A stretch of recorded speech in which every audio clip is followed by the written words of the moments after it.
Tikumbira kutaura nemi pamusoro pezviri kuitika muno mamhero mungadi kuti uchitwa namatombo akapwanywa akawanda. Tangaono izvozvi. But ufunga kwenyu chii chinogona kunge chakatora nzvimbo? Hatina kana idea. Ndezvipo zvamuda kutaura? Matombo akapwanyika akawanda kati asi kuzizikanwa kuti chii chiri kuitika. Chingava chiito chemunhu kana amen. Because akawanda akapwanyika. But semafungiro enyu hapana here zvinogona kuzonetsa mangwana kune munhu kana ari munhu akazviita izvi? Tisingatarisi hedu mutemo asi kuti ndofunga zviripo muchivanhu chedu zvatotendera isusu zvatinobhilivhira kuti zviriko zvingavakanganisika pamberi mumunhu iye aita chiito ichocho. Ndikufunga maitei.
Tinokukwazisai muri yeZimbabwe kusangana kwatiri kuita nhasi rarimwe zuva. Nhasi unoka tiri munzvimbo yeMarinda eWarren Hills Cemetery, uko kwaitika chiitiko chinoshamisa, chinosuwisa, chisinganzwisike kuti chii chiri kuitika.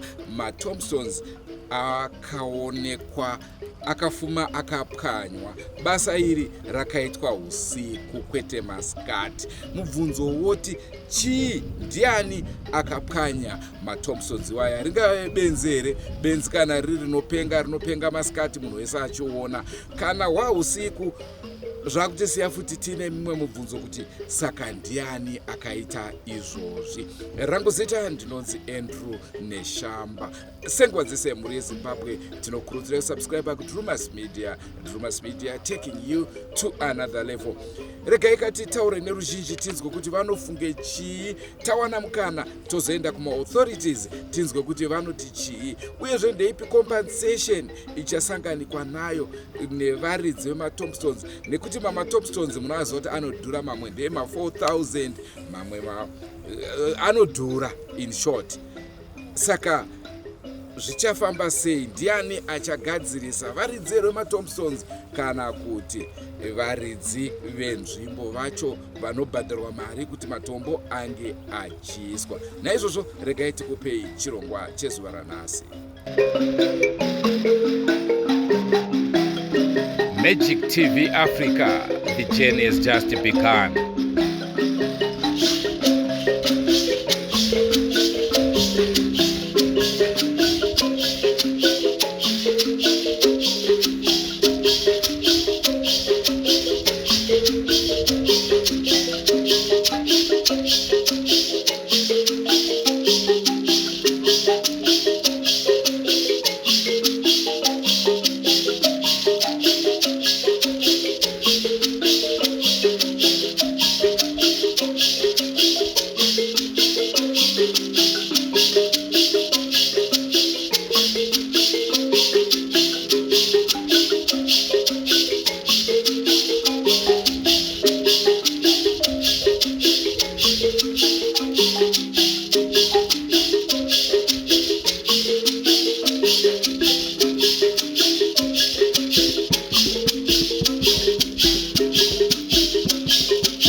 muindastry yematombo aya hazvisi zvakuafecta business renyu here izvi? Personally, I'm not very happy with zvaitika panapa, and chiri kurwadza ndechekuti hazvisi kuzikanwa kwazvabva nekwazviri kuenda, because mamwe matombo nemagadziriro atinoita tinogadzira matombo edu akasimba akanaka chaizvo, but the disappointment is we cannot have almost 100 tombstones dzakangodonha from nowhere. Ngonzi matombo ari kutoratidza kuti matombo aya akaitwa zvekupwanywa. Hatingambotaura zvokuti matombo anonzi akadonha, matombo akatoitwa zvekupwanywa. And for me, inini semunhu anogadzira handingogadzire chete, ndine maclients ekuti ndikagadzirira dombo ndinomuudza kuti dombo rako you should have a guarantee of at least a year or 2 dombo rako risina chinhu chari affect. But then kana zvaitika senge so, it's a loss to me, because anonodzoka achida kunzwisa kuti chii chaitika, and there is no explanation yandiri kuwana in regards to that, and I have to replace, and handikwanise kuudza munhu kuti hanzi dombo rakangopwanyika, because ndo zvinhu zvavanotivhunza vanhu vachitenga matombo, ndo zvinhu zvavanoda kunzwisisa. Munhu wants something chaanoziva kuti aisira mubereki wake, aisira hama yake, chinhu chiri permanent, and we wake up to a scenario like this one. It doesn't go well with us. Asi sekufunga kwenyu chii chinogona kunge chakaitika? Inini handisi kufara.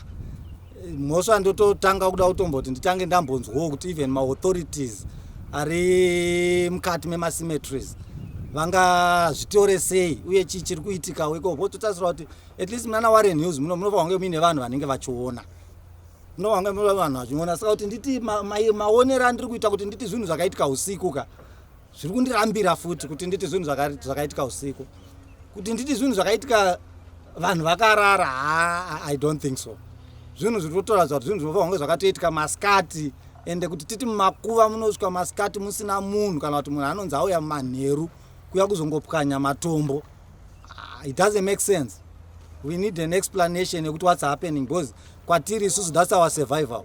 And looking at things right now, zvinhu hazvisi kufamba, especially in our industry.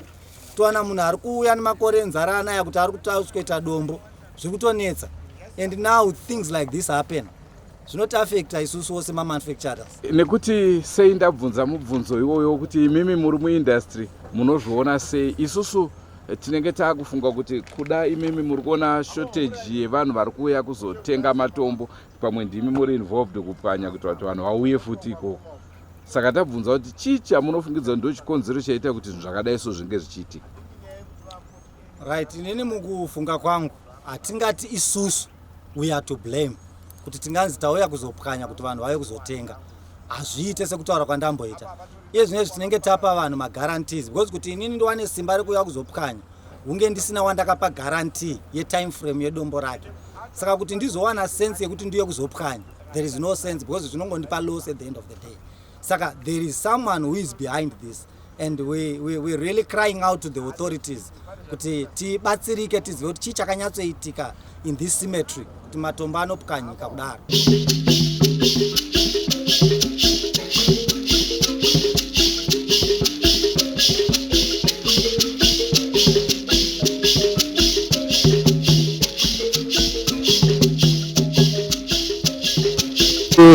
Tiri kuona makamera pamatombo ehama dzenyu, ende chiso chenyu hachisi kufara. Chii chiri kutora nzvimbo?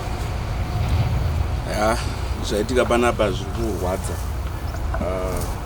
Ndauya kuzoona makuva yevabereki vangu pano mwanakomana, ndiri kuona kuti matombo akapwanyika. Maitikiro azvokuita ari kuratidza kuti hakuzi kudonha kwemhepo kana kuti kwechii, asi zvikuratidza kuti pane munhu anenge akatopinda basa rekudestroy a resting place, a resting house for our loved one. And zvinhu zviri kutirwadza zvinondisuwisa kushaya kuti mweya rudzii ungapinda munhu kusvika palevel yakadaro. Losing someone is not something chiri easy, and kutogadzirawo pekuti vazorore pakanaka mucherechedzo welove yatinayo navo, and it's a memory, it's a lasting memory atinoita. Asi kana tira kuona zvakadai zvichiitika in a place yatinotarisira kuti kunenge kuine runyararo, it's a resting place, it's a sacred place, but this is unthinkable. This is unthinkable. And hatisi kuziva kuti maauthorities emuno vari kuti kudii nazvo nechiitiko chaitika. This is an investment that the family has put in putting matombstones akadai pane vadiwa vedu, but kana zvakudai takushaya kuti zvinofamba sei. Yes, we can replace, asi marwadzo ekuziva kuti a resting place of our loved ones has been violated in this way is beyond us. We cannot think kuti chii chingapinda munhu zvakadai. Anyway, tongoti let them continue to rest in peace. We love you and we'll continue to do everything that we can for you. Kune vakazviita Mwari ndo vanoziva mubayiro wenyu uri kudenga.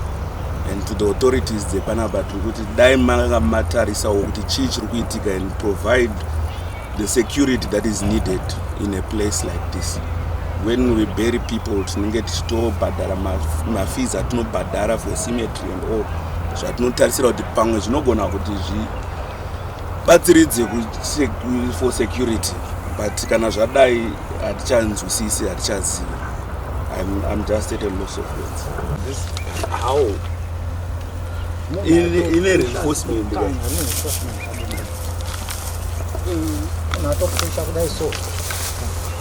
kutosheka to make sure kuti akatopinda basa kutosheka, and this person was committed kuti atoda toita se ada topwanya.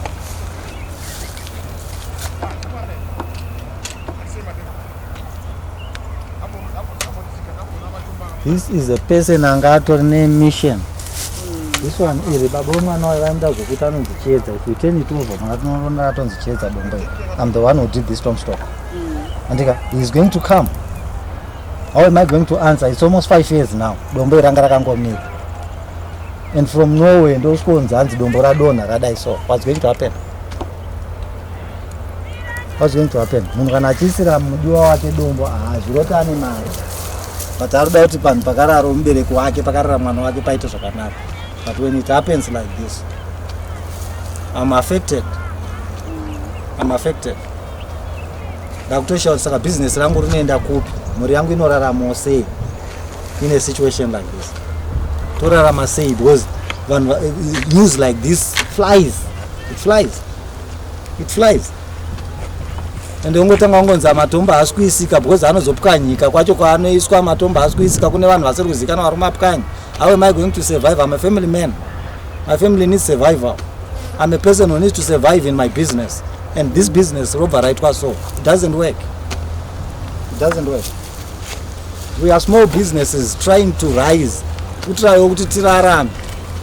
As we all know, President vakatipa empowerment. Takanzi zvishandirei sevana veZimbabwe, but kana tanzi tishande sevana veZimbabwe, uye vamwe vanhu vachipwanya kudai so. How does it work? We were happy. Tichiziva kuti tiri kuempaiwa nehurumende yedu, tiri kusimudzirwa nehurumende yedu. But zvimwe zvachona zvinogumbura because kune vamwe vanhu unotozvisha kuti so what's their intention? Torarama sei? This needs to be looked into. Hazviite.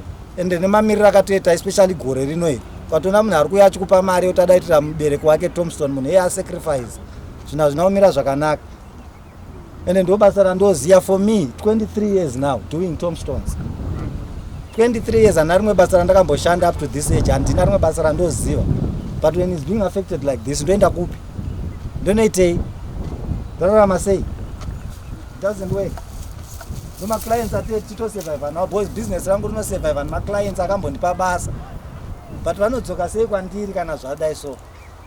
Business rangu hari survive semadomasi kuti munhu anouya every day. Inosurvive nemunhu wandakamboitira 1 year ndiye anoramba achidzoka achiti akuda rimwe tombstone. Takuda rimwe tombstone. But kana achipwanywa manje.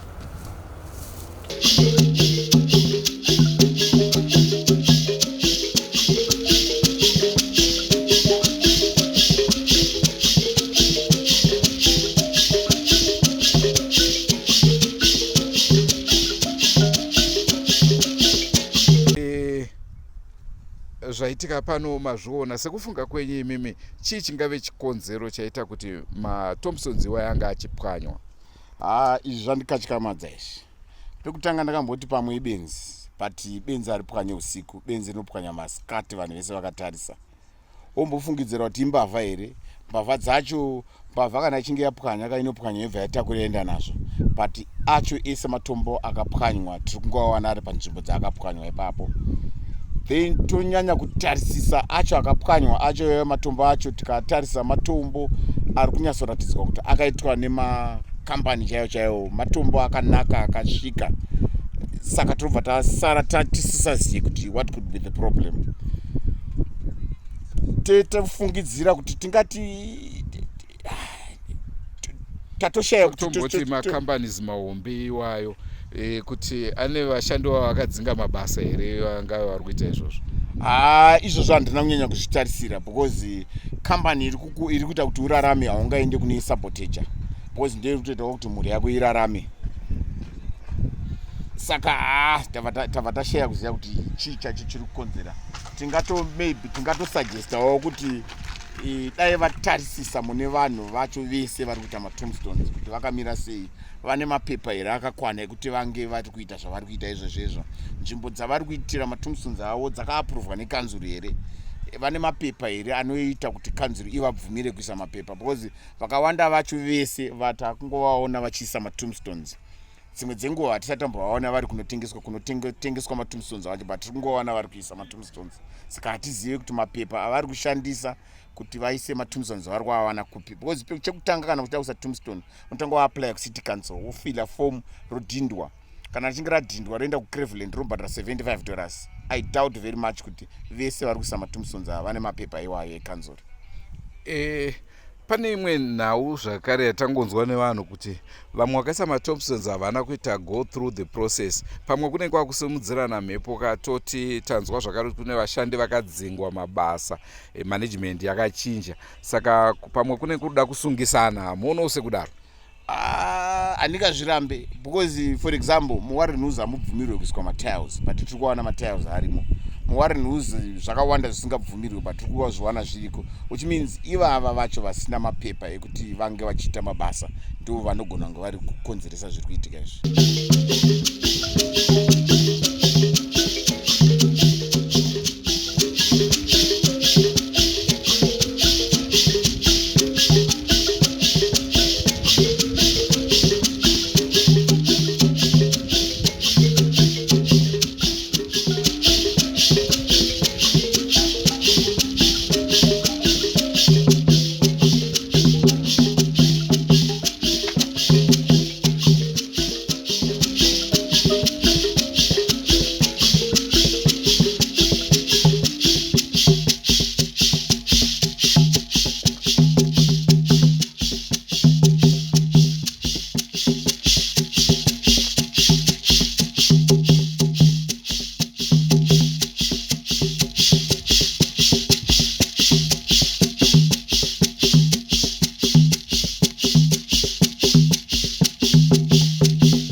Tazotiwo zvakare regai tisvike kumahofisi acho ekanzuru ari panapa tinzwe kuti vanoti kudini nenhau iyi.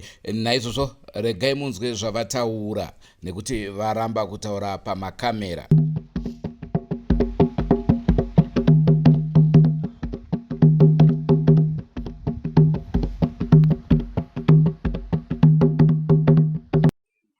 Mutoro wenhau. Okay.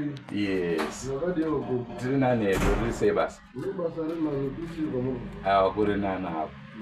Yes. Tiripo makasimberi baba. Tiri nani chose. Amene ndanduda ku anzondiana ndikataura naye angakwanisa kuti pa comment maererano nemaThompsons akapwanywa. Unotanga matosika permission wakona kana kumo kwanza. Oh. Kubva kuna town clerk. All right. Mukuwatsamba kana chamber secretary. Alright. Zvakanaka.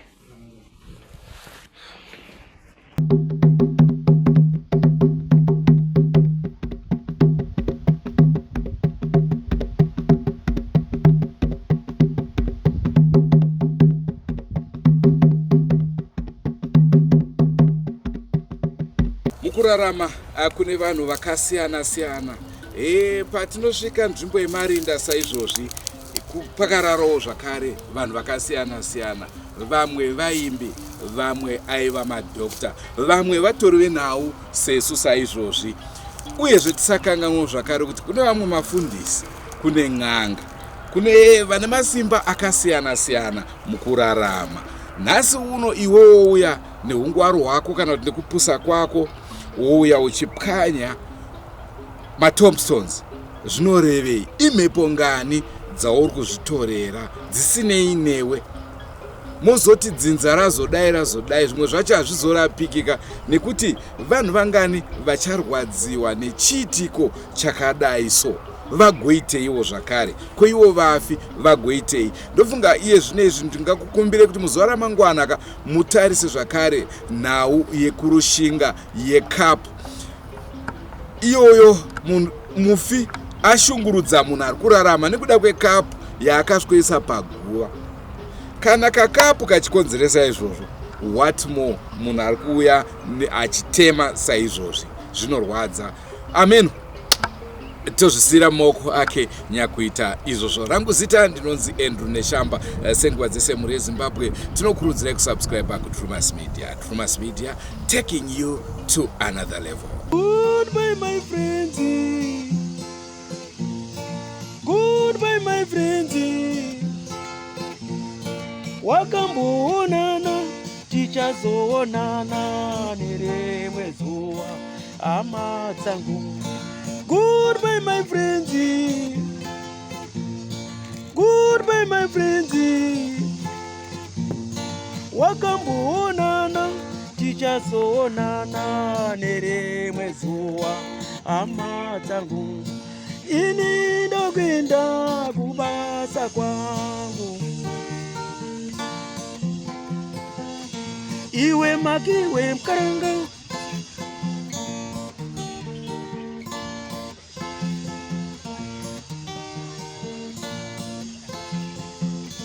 Iwe makiwe mkaranga. Iwe makiwe mkaranga.